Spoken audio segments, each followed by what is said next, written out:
competition for Google is going to really start heating up, guys.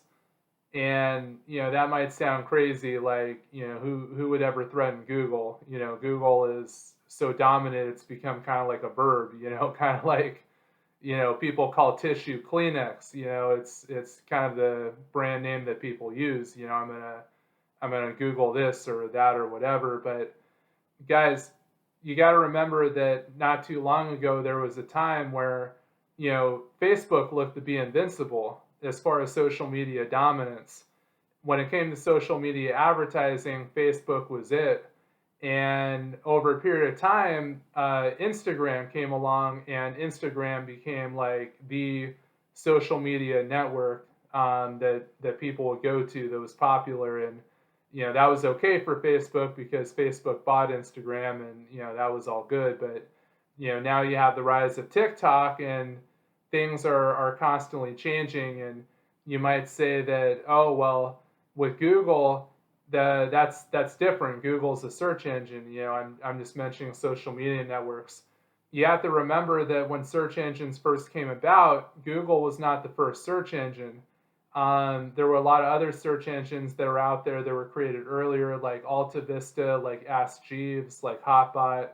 You had a lot of search engines that were already out there, and Google just proved to be the best one, and to become the most popular.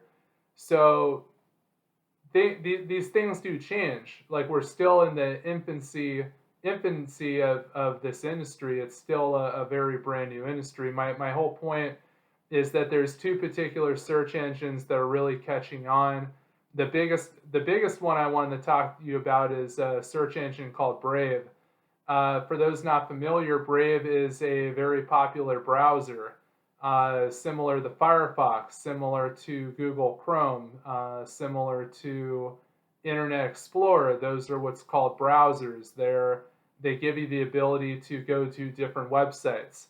So Brave is a very popular browser, and as of last year, they came out with their own search engine, and just starting out in their first month, Brave had a total of 8 million searches globally in the span of 1 month when they first launched the search engine, which is not too bad. Well, in the span of 1 year, this year, Brave now has 411 million searches. So they go from 8 million searches per month to 411 million.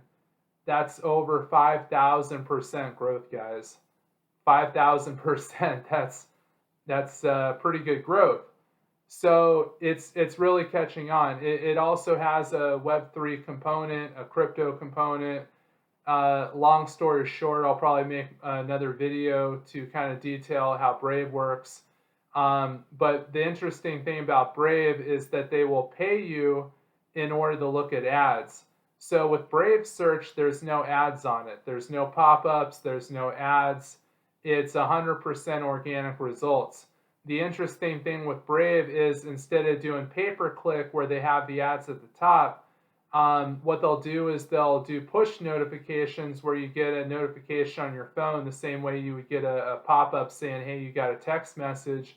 There would be a push notification saying, hey, here's an ad, and you can choose whether you want to look at it or not. But if you look at the ad, Brave will pay you depending on the amount of time that you're on the ad and whether or not you scroll up and scroll down on the ad.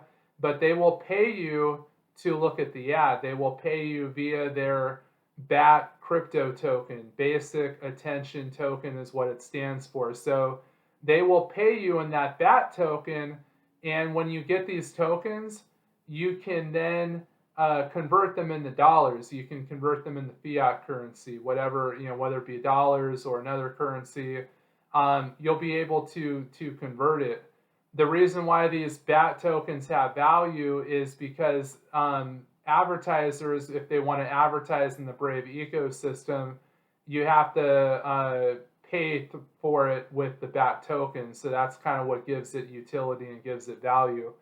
But my main point, though, is that Brave search engine's becoming really popular.